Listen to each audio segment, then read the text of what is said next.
Thanks, David. I always wonder how people draw this session just after lunch when everybody's just well fed, you're tired from the morning, so trying to keep you awake is a major challenge. So we don't have quite as long to do that in our session after lunch. We're only on a pretty sharp hour, and so we're going to work pretty solidly. There is an opportunity again for questions and reflection, so if there's something kind of wandering around deep inside you and it's not your indigestion over lunch, it's actually something that feels like a question or a comment that you'd like to make, please jot it down or ask it as we go, because there will be plenty of room for discussion, particularly in this session. There are no easy answers in shaping a community of people into a spiritual team that discern and work things through together. So can I just find out, first of all, before we pray and start, how many people were in the first session this morning? Lots of familiar faces here. Oh, okay. How many people weren't here and have come just for this one? Okay, all right. So there's a number here who missed out on this morning. That's fine. But there'll be a couple of little pieces that repeat themselves, but some of it will be kind of built a little bit on what we covered this morning. So I hope some of the others don't feel too far out of the picture. So let's pray, and then we're going to do a little bit of a brainstorm again around this question of how do we cultivate the spiritual life of a team of governing elders in the life of the church. It might seem like it's a strange question because we'd be hoping that all be spiritually mature people, but in terms of their spirituality as a team, how do we cultivate that? And let's talk and reflect and share on that together.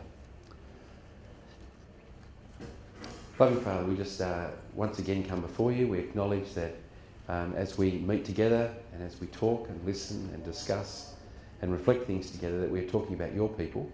We're talking about families and communities of people that long to serve and to love you more, to serve more effectively and to be mobilised into mission.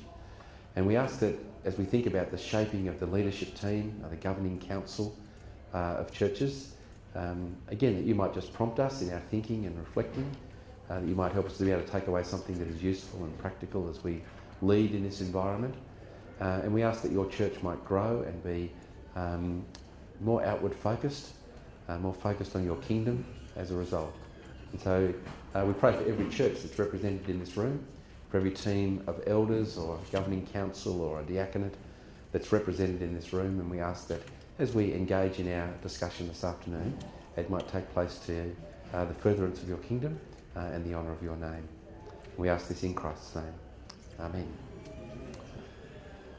So I'm going to try and do the typing this time, having been abandoned by Chris, who was here for the last session. I don't think that's the reason she left, but we'll have a little bit of a brainstorm, so you can see the screen just flash up, and we can just ask the question together: what, in your experience, might help us cultivate the spiritual life of a governing council of people together?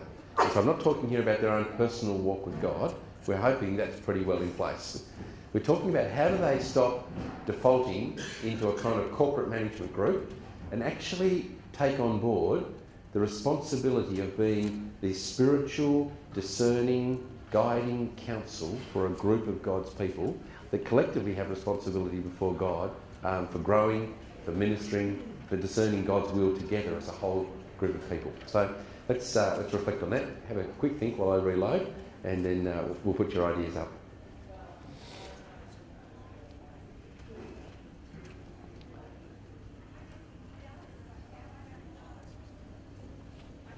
Okay.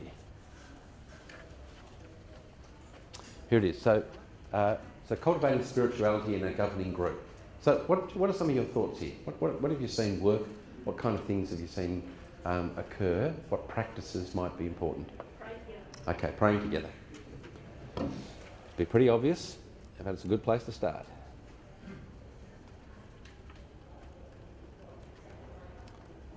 Can I say I am sometimes amazed at how little time governing councils spend actually in intentional prayer. And so it's sometimes an add-on at the beginning of a meeting and occasionally at the end of a meeting. But when you consider the emphasis in the scriptures on the role of prayer, it's an important missing point. Yeah. Prayer throughout the meeting, not just an opening and closing prayer, but prayer is seen as an integral part of what they're discerning. Yep. You're reading my notes.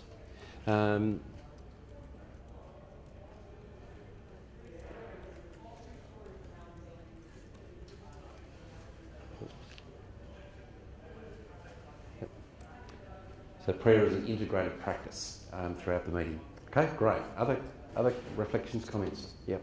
Culture of sharing God's stories. Yes.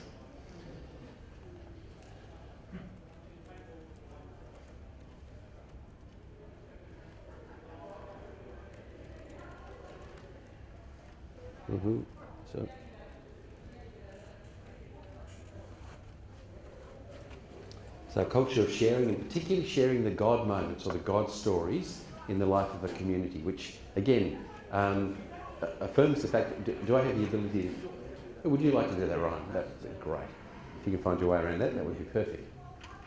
Thanks. So you can just click on it and then just put a tab or an enter and you'll get, yeah, so I'll just click on the main one, pointer, yeah, and then a tab or an enter will give you another one.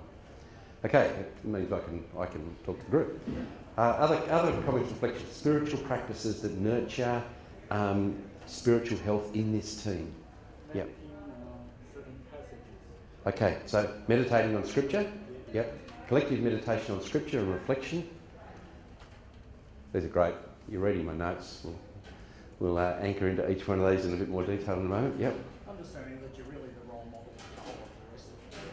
Absolutely. Okay, so awareness of the importance of leading by example. Yep. Paul says time and time his criteria for leadership, and he says this to Timothy, is he said, remember that even as a young person you are setting an example for the believers: life, love, faith, speech, purity. And so being aware of that and being aware of even how you operate in a meeting is an example to others.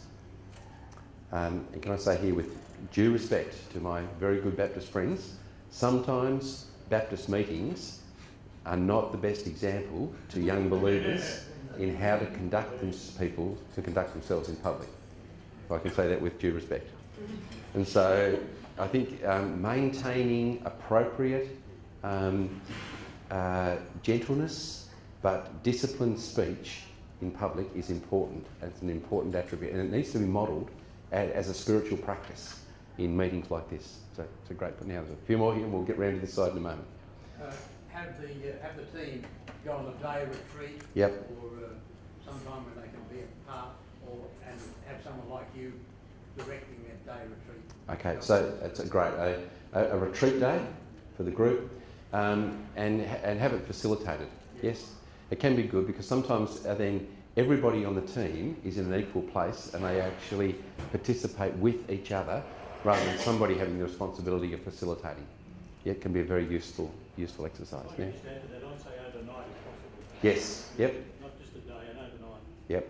But at least minimum half a day. I know we're all busy. Yes. But at least minimum half a day. Yeah. There's some very important things about just spending sometimes an evening together and a time of being relaxed together. And we'll talk about some of the reasons why that's important later on. Now, were we missing anyone? No? Yes. Reflecting around the arenas for which we've been most, say if it's a monthly meeting or whatever, the things for which we're most grateful and least grateful. Yes. Okay. The church, or what we've been experiencing as a group. Yeah. In whatever period it's been between our meetings. Yeah. It's weekly or it's known as officially as the examiner. Yes. It really opens up the discernment of what is life-giving and Yes. what is life-denying. Absolutely. And therefore working more towards the life-giving. Yeah. So this is an opportunity for a little bit of personal reflective sharing that comes from each member of the group. And we'll talk a bit about this, and I like the idea of using the examine as a framework for that. Part of the examine is to become sensitive to where the movement of God is in the life of a group of people, and to be able to articulate that. Say, I sensed God at work in this place or in this space, or there was something happening here that's important. I just need to mention it, to speak about it to a group of people that collectively reflect on that. And that's a great insight. Let's go around other side here. Other comments around spiritual formation? We take turns in sharing a little devotional at the start of each council Yep. meeting. Great. So you get to hear from everyone on the council. Yes. Okay. What God's doing in their life. Yeah. Okay, so the personal reflection again, and just knitting that with a devotional thought, a scripture reflection or meditation. That's great. Now, there's a couple of others, yes. I was going to say increased awareness of responsibility before God, of how they're responsible for the health of the spiritual life of the church. Yeah. So just acknowledging the weight of what we carry in this meeting, which is a collective responsibility before God for the well-being of God's people collectively and the direction of the church together. So I think, yeah, so just reminding ourselves of the actual governance task itself, which is different from the ministry task. It's the oversight task. Great. Good, yes. Probably seems a bit simple, but just learning to listen to each other. There's nothing simple about that, and it's probably the most profound point that we'll make over the course of the day. Learning to listen to each other. There's a spiritual discipline around listening which is fundamental to this, and I'm going to finish with a reflection on this afternoon. Just go through the list of people. Who do elders collectively have to listen to? Everyone. Sorry? Both sides, yes. Both sides of every argument. Oh. To them, Yes. in the congregation. Exactly. So they have to listen to the pastor. They have to listen to the congregation. Who else do they listen to? God.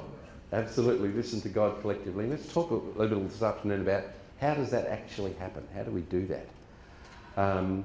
And can I suggest that you have to listen also to the wider community. If you're going to be oversighting the ability of a church to meet in some way the needs, the issues, to respond prophetically to a community that's sometime in crisis, that's a really important process to think about. I think I just mentioned briefly yesterday, I've been journeying with a group of churches in southern rural Queensland that have been hugely impacted by the fracking and the mining situations, which have devastated their towns. And so in some cases they're just working out how do we actually speak into towns which are in shock over what has actually taken place here amongst them, where families and people have lost an enormous amount of stuff. And there's farmers now who thought this was a great idea but can't live with the results of these huge lights and noisy machines on their property, and their cows are sick, they just can't, and they can't live in the environment where they thought this was actually a bit of a win-win for everybody, but it's turned out to be a lose-lose. And so how do they deal with the results of all of that is critical. And churches trying to minister into that environment. I was with a group of churches again, southeastern Queensland, where the Anglicare intervention team had come to address the issue that there's been an 800% increase in farmer suicide in a belt of drought-affected area through the southern part, just on the northern part of the New South Wales border, southern part of Queensland. How does a community hear that and then respond to that? If I was on an eldership team in a church and I'd heard that at a conference, I would be bringing that to my elders and saying, hey guys, we need to pray about this. What's this mean? What's this mean for us? And so grappling with these questions is important. Other thoughts about this, the spirituality of the team and particularly how we might cultivate this? Accountability questions? Yes, yeah. So my team asked me, how are you going with God? How do you feel about the ministry at the moment? Yep. So asking the personal care and all that. Yeah. Okay. So asking the accountability questions and being willing to have those posed also to each other. So there's a bit of mutual care in the group around these questions. Good. Any other thoughts here? Yep. I guess encouraging them to take their spirituality seriously. So God doesn't just speak to me, the pastor. He can speak to you. That's right. And he does that by his word, and so it's getting them to really value their relationship. Yeah. So their own personal spiritual well-being, and can we say here, I actually don't believe anybody ends up in eldership or on the governing council of a church without having some kind of a personal ministry inside the church of some form. Now, they've either been a home group leader or they've been involved in some form of ministry in the church, or they've volunteered in some kind of an area. That's how they get affirmed to do something. And when they become an elder, you don't necessarily want them to give that up. You want that to happen. But what gets added on is not them doing more of the same. It's actually a new form of being together, a new way that they've got to work things out. And so we're wanting them to hold on to their personal spiritual life, and in some cases hold on to their involvement in the church, because that's critical for who they are, but now join a group of people that spiritually discern and reflect on the pathway with God together in ministry. Okay, any other comments here? Otherwise we will dive in. I think we need Yeah. to learn to love one another deeply. Yes, okay. You got any answers? Oh, I guess it's just stepping in and saying we're committed to a relationship together and we're going to learn how to love one another. Yep. If it's not happening naturally, well, let's work it. Yeah. That is just so important, and I am always looking for tips on how to help us do this. We'll come back and visit just a little later, and if I don't actually get this to put this up, and I'll make sure it comes on the website, so someone just make sure I do that. But I would like to show you an eldership covenant later on in this process, which documents out how a group of elders can actually become committed to each other to work on this area of love, to allow themselves to deal with things like conflict, to have a commitment to each other's spiritual health and well-being, but they actually, as part of an annual retreat, reflect on and recommit to a covenant about how they will operate together as a team and as a group.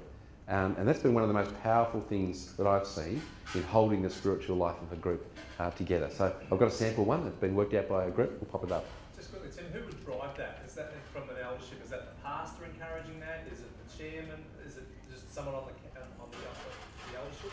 Look, in an ideal world, I think it should be the chairperson of the eldership. And if I can put a little plug in here, and I know different churches manage this differently, the most effective processes I've seen is where the chairperson is not the pastor. And so it means then that somebody is responsible for the healthy process and functioning of the eldership as a group, and the pastor then can worry about making sure the staff team is running really well and healthily, and you get two healthy groups working in partnership with each other. And that's often the best result. If the pastor's responsible for both groups, it's a pretty heavy load, and everything then falls back onto the well-being of the pastor.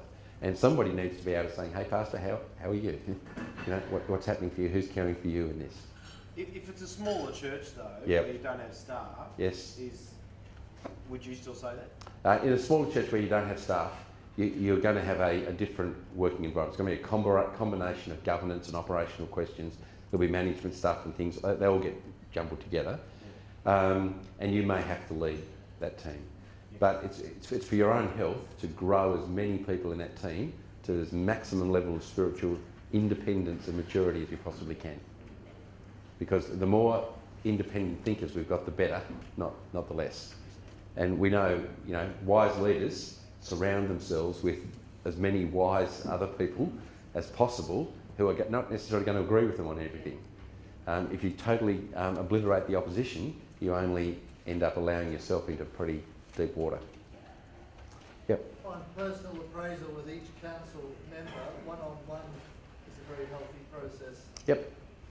So some bigger groups may be able to manage that. That's not going to work for all groups, but the opportunity actually to spend some time one-on-one with people and help them to understand their contribution to the group, critical. Great. Thank you. Right, well done. I like this. You want to come with me to all these seminars? Fantastic. Okay, just take a deep breath, folks. We will just keep that alive, but we will just reload the screen. Extend. And up comes the PowerPoint. Presentation 2.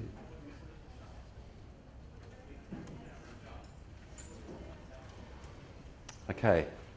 We'll just step through a range of ideas here. Again, these will occur on your notes. Some of them you can write down, and we can, and then just open up for some questions and discussion at the end. Can I just say, for those of you who were here for the first session, it was very kindly pointed out to me that the PowerPoint slides were out of order with the notes. So the two sets of 5 were in the reverse order. So thank you for the wise person who picked that up. Obviously, I switched the slides around sometime between making the notes or did it whichever way around. So those of you who wanted to correct that, please do on the previous page. Actually, I'll make sure when they go up on the BUV website that we get it the right way around. So those of you who really want to have things or are a bit offended by the fact that things are upside down, you can download the new one put the old one in the bin, and have the right set of notes. Okay, let's just remind ourselves, and those of you who are in the first session, you'll be aware of these. The 5 kind of oversight responsibilities of governing groups. So we spent a fair bit of time on this first one in the first session. So governing groups, really before the entire church and before God, probably have 5 collective responsibilities. The first is to make sure that the church has a shared, integrated sense of vision. And so we've talked about the 2 dimensions of this in the session before. I won't go into that in any detail again. It's my personal conviction, and there's some articles on my website around this, that churches need stereo vision. So the vision of a pastor in how to do ministry, and the vision of church in who we are to become as a community of people. The elders need to be constantly reworking this sense of vision, constantly listening to God about where it is that we want to go as a community of people. Because if the pastor resigns and we're in a situation where we're looking for a new pastor, how do you make the choice of the kind of pastor you want to get? And the last thing you want is a pastor with no vision.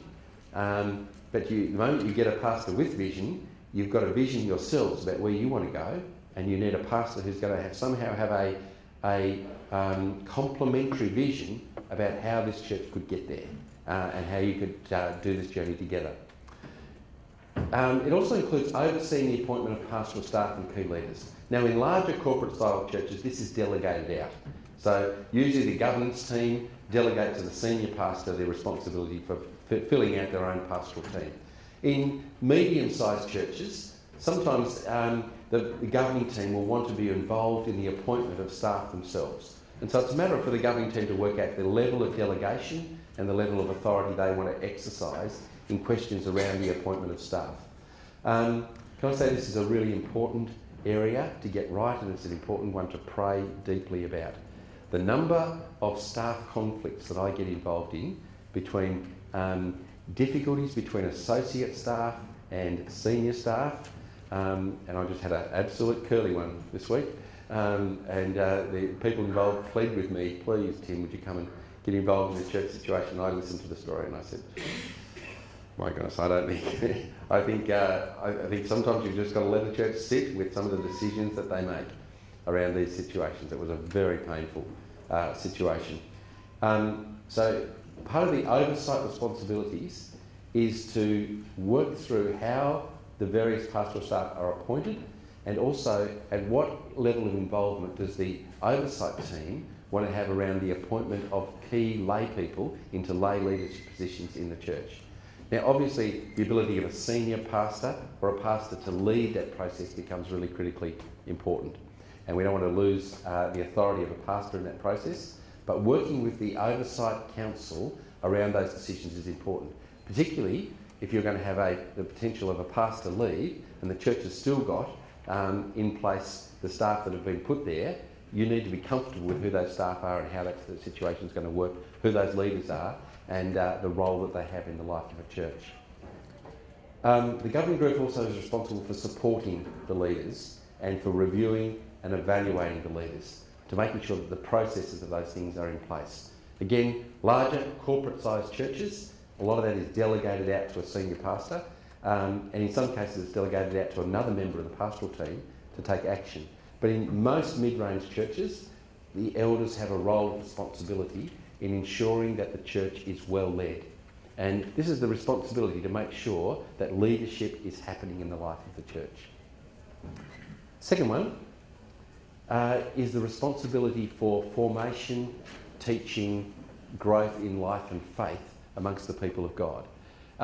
There's no dodging biblically that one of the tasks of oversight in the church is to ensure that people are growing in their Christian faith. Now, most of the public preaching and teaching in most churches is done by the pastor or done by a teaching team. Sometimes elders are a part of that team, but it's assumed, I think here, that eldership has a responsibility spiritually of ensuring that the teaching that is being provided by the teaching team is responding to the needs that they are picking up amongst the people of God.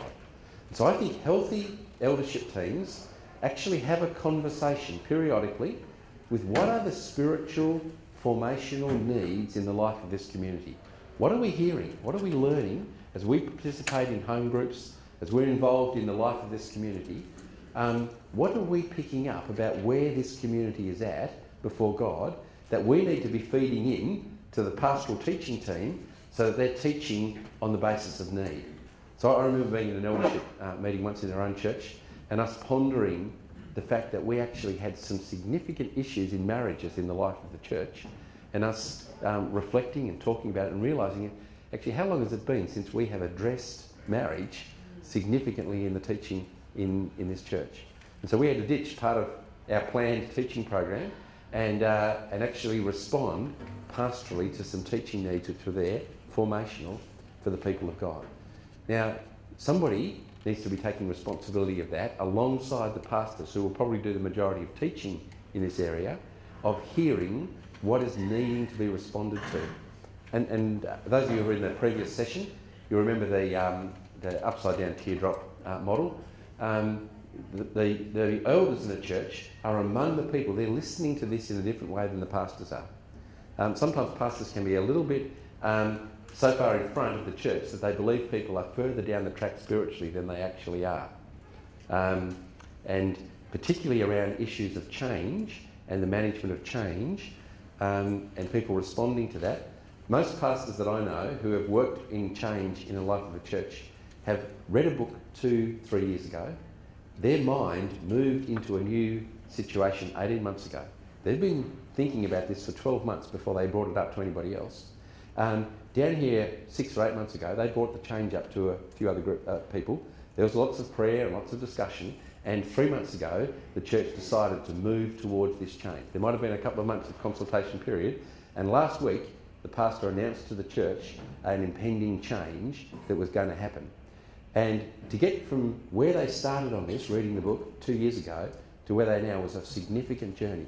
But they expect the church to move in the next week the same distance that they took 2 years to move. Does that make sense? So that there's no ability sometimes to realise just how long I've been on this journey of understanding and perceiving this need for change, and they expect the church to pick it up from where they were 2 years ago to where they are now and do the whole thing in the course of the next 2 to 3 weeks. And so sometimes it's the nature of leaders to want to put it out there and to want to move people forward, but sometimes you just need a group of elders to sit back and say, hey, just remind me again of how long you've been on this journey, and let's talk about a reasonable time frame here to get everybody else to the same point of understanding on this. And so helping leadership work through those processes are critically important. Third one, this is the pastoral care area. Elders have a unique kind of role in pastoral care. Well, the motive that is most closely associated with the task of eldership is the shepherding motive. And there's no question that elders personally have a pastoral responsibility themselves, just at some personal level in the life of the church. Doesn't mean they're the pastors, doesn't mean they do all the pastoral care, but I have yet to meet a really effective governing elder who doesn't have any pastoral connection with anybody in the life of the church. You need to have just that ability to care and listen for God's people. It's part of the love that needs to be there in the heart of a godly elder.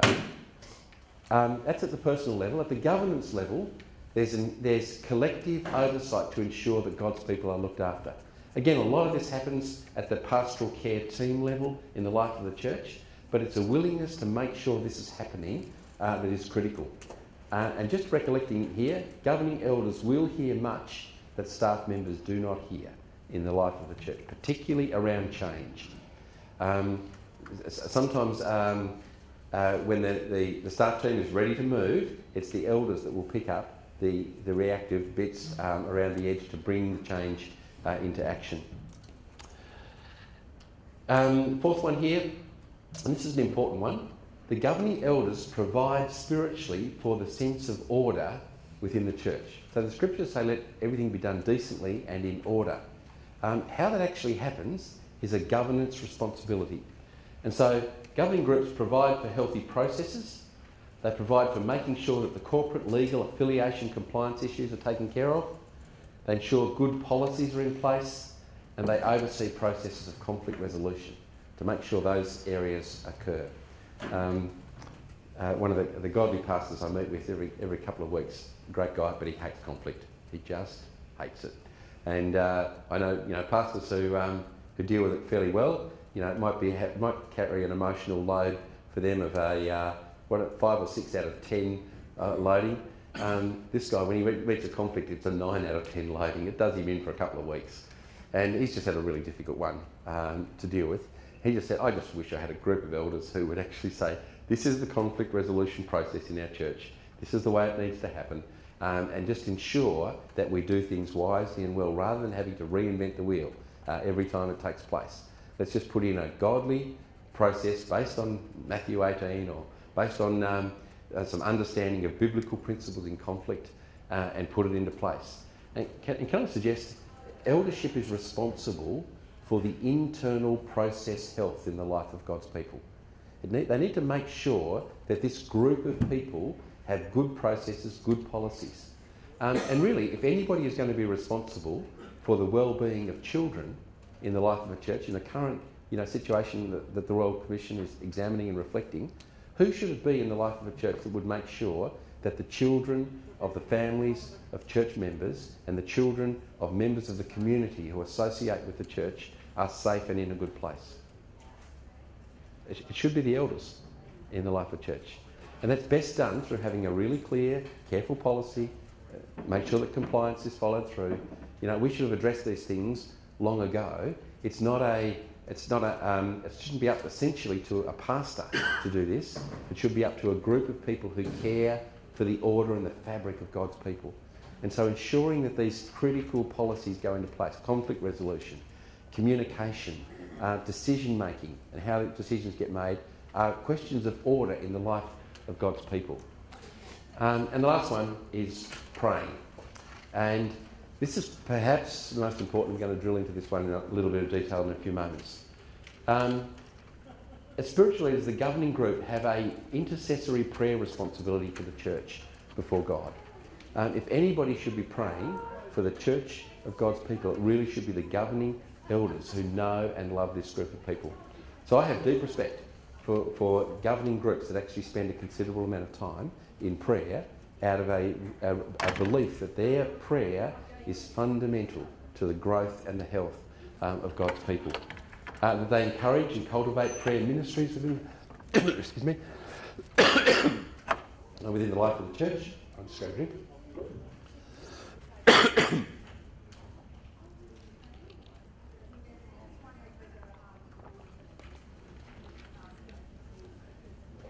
Thank you. And they also make sure that they're available from time to time to pray personally with people. Sorry, I'll get the frog out of my throat in a moment. Okay, down to the practical side of things. Let's go through now. I think I've got on your page 6 practical steps that I recommend elders take. I might just get another glass, another drink. Excuse me.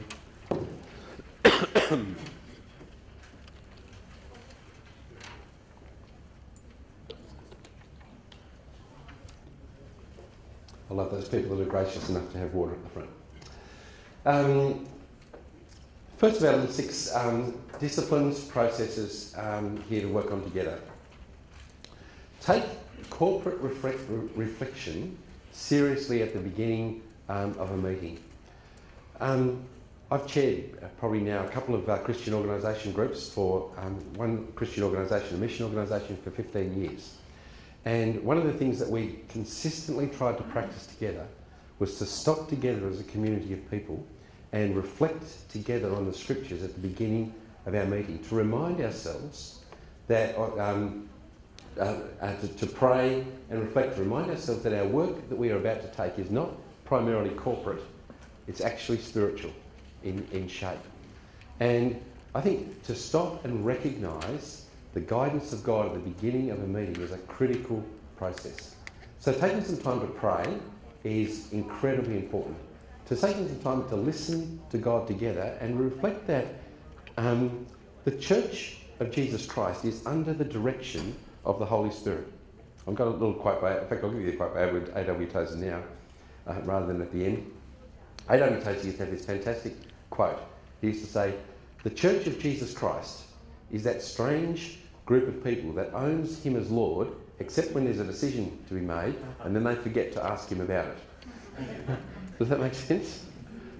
And so we've got to be really careful here that we don't end up acknowledging that we are the bride of Christ, and then all of a sudden making decisions about where we are, where we're going, what's happening, without actually really stopping and listening to the voice of our Master through these processes, or listening to the guidance of the Spirit of God, or stopping and saying, "Lord, do you actually have some direction for us in these areas, and how might we hear or know your voice together?"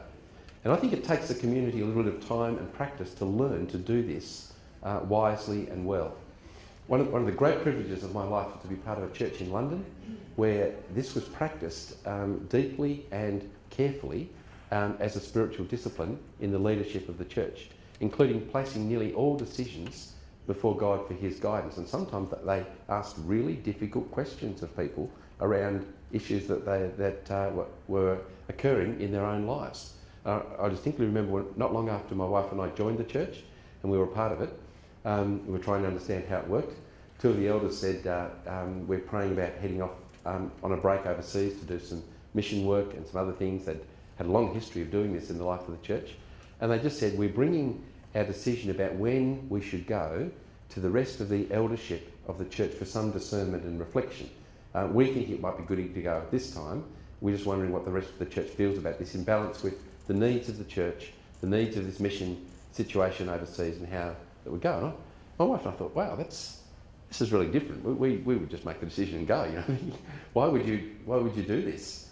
And then I sat and listened to the conversation that took place between these very godly people about what the needs of the church were, what the needs overseas in the mission were, what the best part was that was happening for this people and their family. And the church actually asked them to delay their plans by 4 or 5 months for the sake of these things. And they said, "That's really good advice. We'll be happy to respond and to do that." And I thought, I'd just never seen anything like this happen. And yet it felt incredibly powerful and right. And when I spoke to the couple about it afterwards, they said, "Oh, we've always done things this way. We would highly respect and value the input of others, because this is a church activity. We're part of the leadership of the church. We all need to be on the same page together around this." And it was quite a moving experience for that to actually see that in living demonstration of the leading of God in a situation. So what about proactive discernment? Yep. The other way. Okay. Yep. So. We hear people with their testimony sometimes. They'll talk about a tap on the shoulder. Yes. Yep.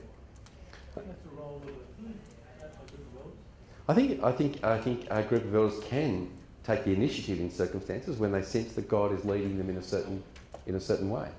And I've certainly seen from time to time people be moved by God to actually step out and take a risk in naming something or pointing something out or suggesting a pathway forward that is proactive.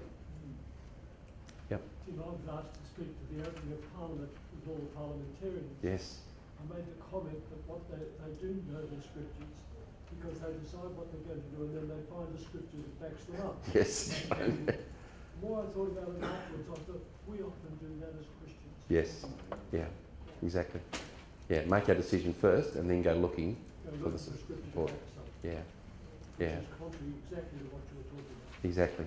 Yeah. And so it means raising questions and issues in a different way, and learning to think in a different way. We'll come to some of those bits as we go. Secondly here, getting to know each other so that we can actually operate in a relationship of trust. Can I say, I've been doing group work now for years and years and years, and one of the things I try to do with most of the groups that I meet with regularly is just to give an opportunity to go around the room and listen to a highlight of someone's spiritual journey, listen to something that's on someone's heart, listening to what God might be doing in a circumstance in people's lives. Because what that builds as everybody goes around the room is the chance to listen and know each other and learn to trust each other. Because when it comes time to make a tough, hard call, or to share something on someone's heart, or even to challenge what somebody is saying, we need trust as the basis of that. And we need a pathway to build trust. And I would know a number of elderships that simply get into the room together and they just expect that trust will be there. And so you operate as if it's a high trust environment, but in actual fact it's not. And so because no one's ever taken the time to get to know each other. This is where a retreat can be a really wonderful time to kick a spiritual community off in terms of helping it grow in an eldership, because you have a chance to share a little bit of the life story of people together. Even if it takes 10 minutes of meeting time at the beginning, just to simply go around the room and share what's happening in people's lives, or what is something that's really encouraged you in the ministries, what's something you've seen in the life of this church in the last month since we've been together that's really brought that sense to you, hey, this is God at work here. And what's one thing that you'd like to share with us that you've got this on your heart that you'd love to see grow or develop in the life of this church? The other aspect of that too, Tim, is that then in the meeting, you've just come from a crappy day. Yes. All of a sudden you've got an insight into why that person's reacted in this way. Exactly. Because we all know what's happened. The package that was the week. Yes. Is there. Everybody knows that. Yeah. Yeah. So all of these things bring a level of real trust and community to the group, which is essential for its spiritual health. You can't create trust by saying, please trust each other. You create trust by disclosing, sharing, getting inside the hearts of each other. I think just as well as that, some of the struggles, because we Yes. also have struggles in our faith Yep. journey or in our week Yep. that have been undermining us, or in our church, that Absolutely. we're really grappling with. Yes. Because one of the things that concerns me, if there is that continual emphasis on the highlights and Yes. what God is doing, Yeah. and we feel too bad about saying what Struggling with. isn't Yeah. seeming to happen and what is really hard. Yeah, so I think honesty is critical. I have a little tool I call the blessings and burdens. I just ask people to share a blessing that they've experienced and a burden that they're carrying. And so just those simple little things are pathways forward. You're not far away, folks, so you're going to last the distance. You're getting a bit tired. Do you need to stand up and stretch? Yep. Just listening to you, we pray a lot as a team. Yes. The first part of our meeting goes that we don't reflect on scripture, and I'm listening to you and feeling really challenged by that. But then the practical side of me is saying, where am I going to fit that in? Time, yeah. So realistically, is it a matter of trying to do 4 points instead of 8 points on Yeah. the agenda, or how does it really work? Yeah. So sometimes some of these things short circuit some of the other discussions that you take place. And so it means that you can be more efficient at other parts of the meeting. It depends a little bit on the agenda that you've got, and you've got to be realistic about these. I don't think we should be going for long meetings. One of my more memorable consultations was a consultation with an eldership where 13 people had resigned in recent years because meetings regularly went till 1 in the morning. And that was a belief in that everything had to be decided in a certain way, and I could understand the frustration. So we don't want to go there, but we do need to have a little bit of this this process of sharing and care. Learning to think theologically. Can I say I think this is a little bit undersold, and particularly even for lay people, and that is that every once in a while you will come across an important decision that shouldn't be rushed and actually needs some theological reflection. So let me just disclose my own journey as an elder. I remember back in 1994, I was the elder, or one of the elders in our own local church, and we faced a whole revisiting of the role of women in the church. And so this was rethinking the whole thing through, start to finish, to make sure we had it right. And so as elders, we thought this is a really important theological issue for us. We need to do this well. So we actually covenanted together as an eldership to spend 12 months in reflection and in listening and in prayer. We wanted to listen to the stories of a whole range of women in our church who were gifted in leadership, who had not had the ability to serve because of our beliefs about this area. And so we listened to them as an eldership. We brought them in one by one and we listened to their journey and their story without comment. We just wanted to hear and understand what this had been like for them. we brought a New Testament theologian into the church to run a workshop for a weekend on the hermeneutics of the key passages of the New Testament on this stuff, because we needed to learn to think theologically. It took us 12 months to work on it through, and then we came prayerfully to a decision. We worked through things with the church decided it, and then we decided to teach it back into the life of the church for the next 12 months. So it was a big journey for us to make some fairly major shifts and changes. But the reason that we took that amount of time, because that decision impacted more than 50% of the congregation that we were a part of, and impacted 50% or more than 50% of the leadership capacity of our church. So if we were to say we were going to restrict women's involvement in leadership in any form, we were actually saying to God's kingdom, there's more than 50% of all leadership capacity that we're going to shut down. Now, if we make that decision, that's a pretty huge consequence for God's kingdom. And so we better be confident that we're going to be right or wrong one way or another about what we decided to do. You have to ask me offline about what it was.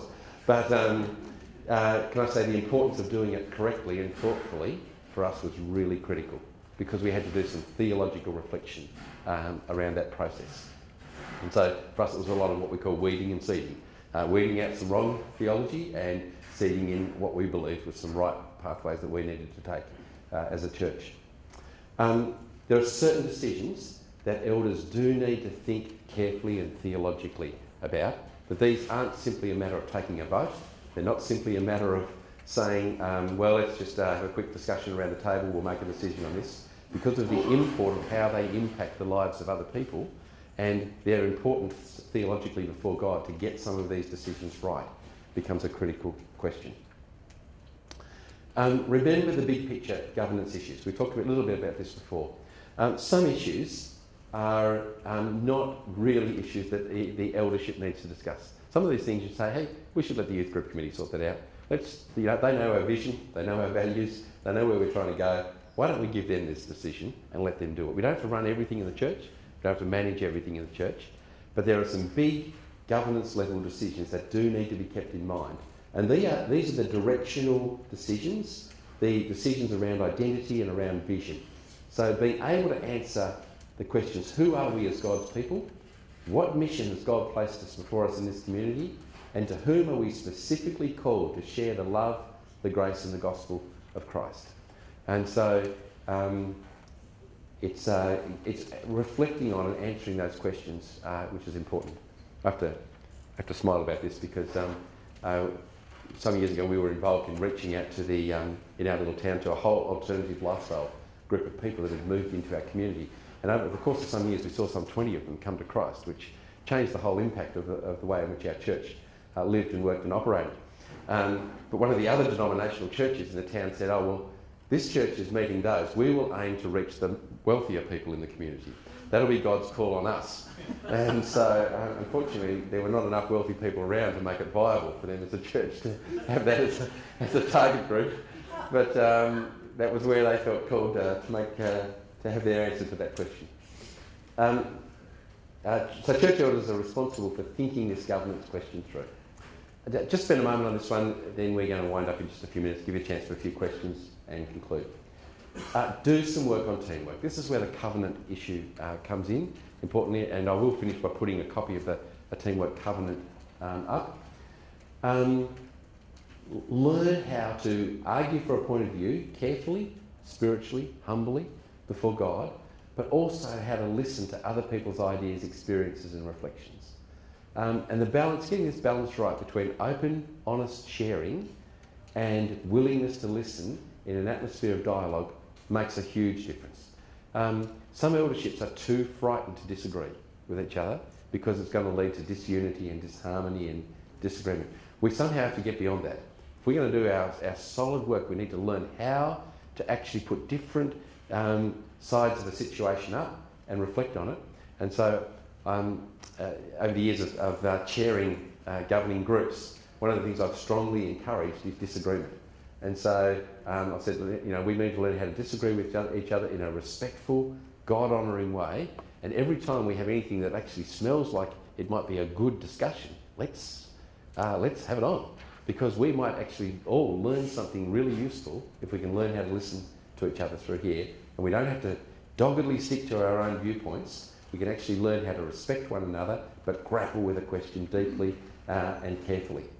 So getting this balance right between honest sharing and willingness to listen becomes critically important.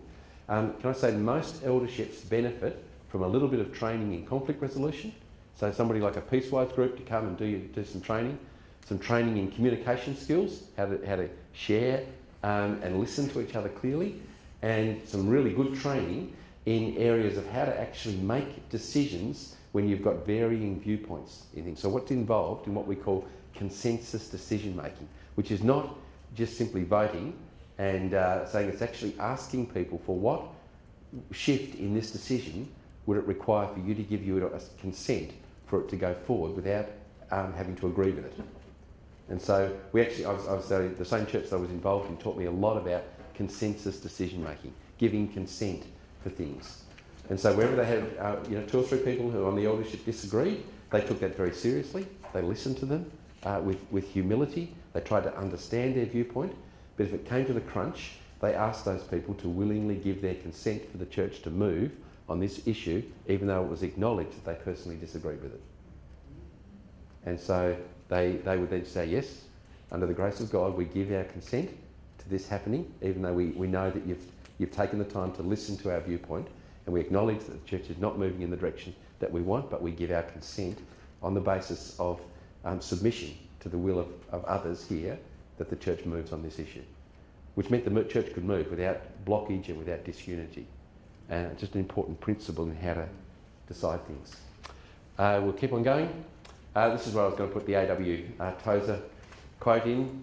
Pause for reflection or prayer before or after critical decisions. So again, just pausing and asking for God's guidance as we reflect on critical decisions is really important. This is part of integrating prayer into the life of a group.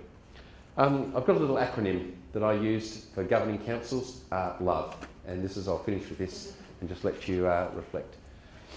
L for listening, making sure that listening is a discipline. Listening to God, listening to each other, listening to the leaders of the church, listening to the congregation, listening to the community. Having a commitment to creating order. I don't know how many times in church conflicts I've said, your best friend is a healthy process. Just trust the process, let the process see you through.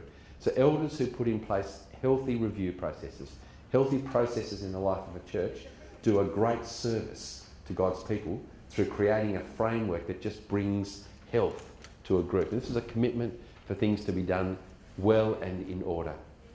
Make sure you've got vision. Make sure it's a knitted together vision for both the identity and the future of the church. You can't lead anything without vision, and make sure you take some time to stop and think and evaluate. Be reflective, evaluate leadership, evaluate the congregational health, evaluate yourselves as leaders. Stopping to take the time to reflect and think is critically important. And that's my little LOVE acronym for healthy eldership. Okay, long chapter after lunch. What we've got there, a few minutes to spare. Questions, comments, reflections around this question of spiritual formation and eldership.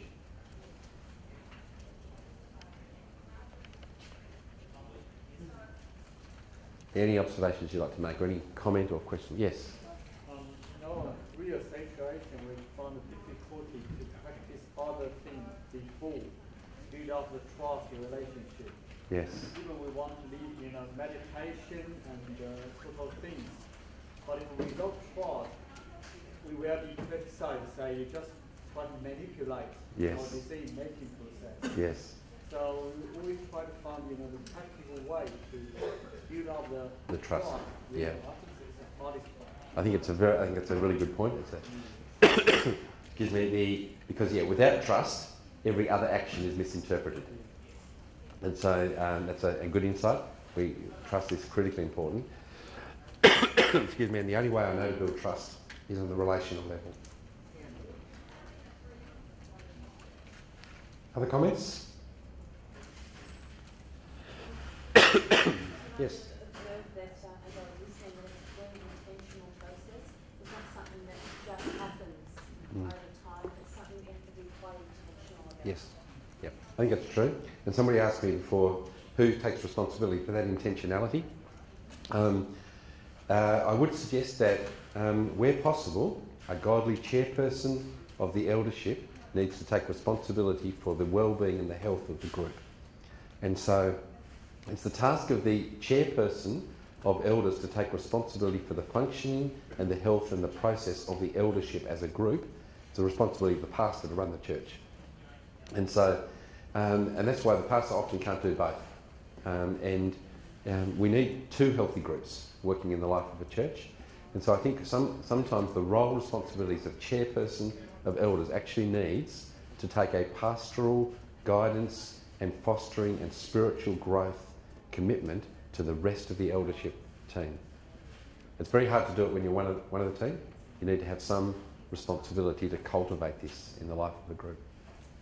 As part of a small church and being the planter of the church, we Yes. have to sow that DNA into Yes. it. But I see in a lot of this that the processes aren't necessarily there for whoever comes in to replace me. That's right. Next time. Yes. So Yep. that relationship that has built up over time. Yes. And so what advice do you have for, you're already in a position where you're small, and often church plants are missional and Yeah, community and what have you. exactly, All yeah. groups stays the same size, so there's Yep. not that divide. There's No, that's right. messy, It's everyone's stuck. doing everything, and the Yep.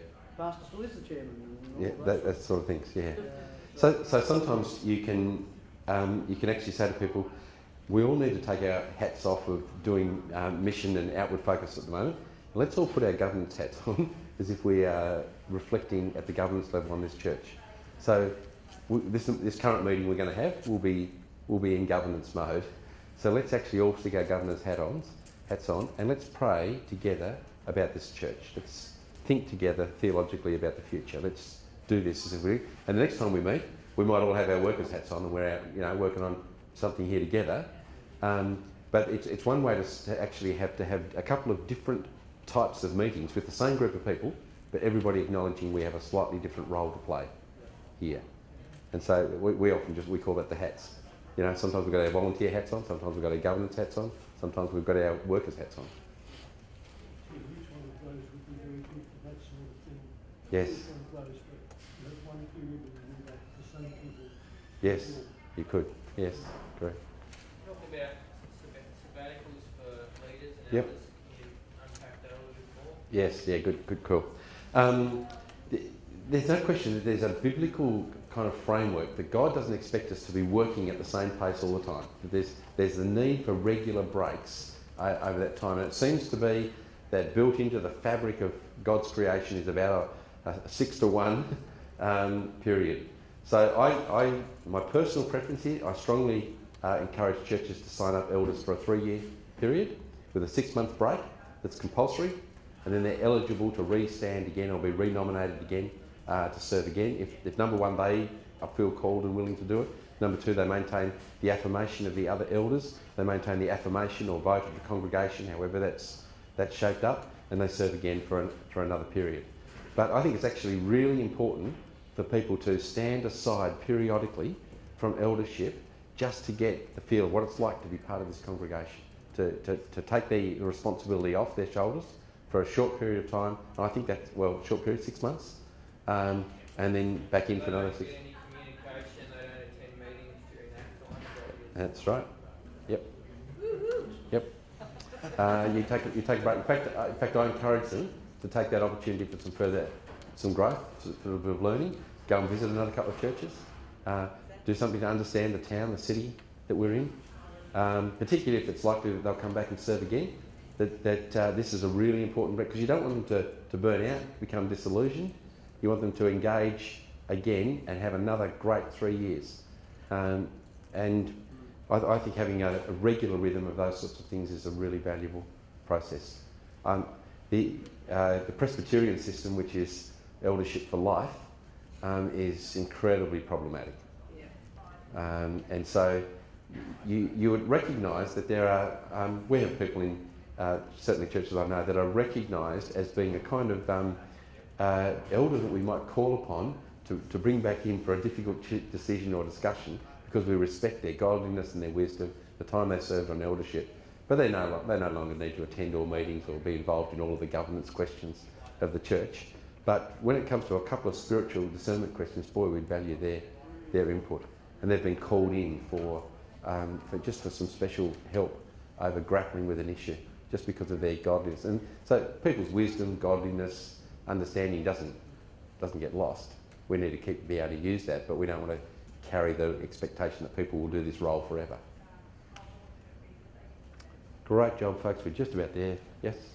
I want to know if you have seen churches who find a way to encourage people to experience other churches. Yes. This movement, there just seems to be a great lack of movement. How can we be more ecumenical and church, and more open if we don't get it? If we're really not experiencing any other church. Except, say, at Baptist Union Assemblies or something, like. Yes, it is a challenge. A few different flavours or something then, but you have to intentionally release people and say, would you, why don't you do that, and bring back some kind of an insight or reflection on that to us. Again, all environments are different. Country towns are different again to urban environments and regional centres. You have to find your way through each of those. We're 2 minutes to go, David. Do you mind if I just put the team covenant up? I'll just pop the covenant up so you can have a look at it. We'll pop this on the website, and I'll hand over to David, and we'll be done at 1:15.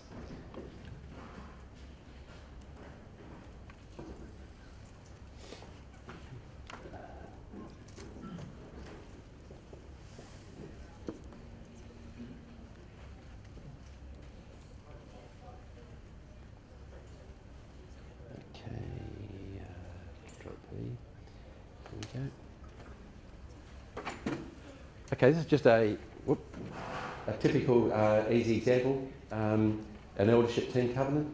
So, can I say, do not copy this and dump it on your eldership. A covenant like this has to be worked out with your own group of people. You might supply, if you are wise, a few headings, but don't expect somebody else just to pick up your good idea here that you got from a seminar that you attended somewhere. But working it out for yourselves becomes valuable. So a covenant of honesty. We'll be truthful and honest in our communication with each other. We'll be willing to share our reflections, our concerns and ideas with each other. We'll not withhold from each other information or insights which are important for us to discuss for the sake of this church community.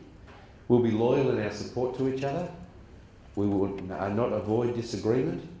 We'll practice the disciplines of listening to God, listening to the congregation, listening to... You can tell what seminar they went to, can't you? We will be intentional in giving priority to meetings, to the gatherings of God's people and to our own ministries in the church. We will be accountable to each other for a balanced lifestyle. We will pray regularly for each other, for our pastors and our ministry leaders. We'll be purposeful in stimulating each other in our commitments to grow. We will affirm the value of having different personalities and styles. We will support and care for each other. We'll be aware of each other's personal pressures and families. We'll look out for each other and be willing to raise issues of concern appropriately with each other.